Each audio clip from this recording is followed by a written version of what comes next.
Uno, Disney Princess, how to play.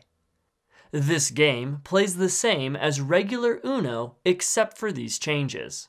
For a refresher of the rules, check out this video. The new rules are as follows. Each type of card is themed with a different image. The Power of Friendship card is a wild that may be played on any card. When you play a Power of Friendship, first choose any colored card from your hand and place it face down in front of you without revealing it to anyone. Next, every other player picks a colored card from their hand that they think will match the color you picked, and lays it face down in front of them. Once everyone is ready, you all reveal your cards.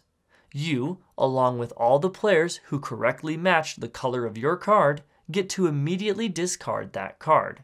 If any of those cards are action cards, then do not perform those actions. Players who didn't match your color must put their card back in their hand. Then you get to pick the color that resumes play. At the beginning of the game, if a Power of Friendship is the first card flipped, then the player to the left of the dealer may play any card on it. At the end of the game, each Power of Friendship card left in an opponent's hand is worth 50 points.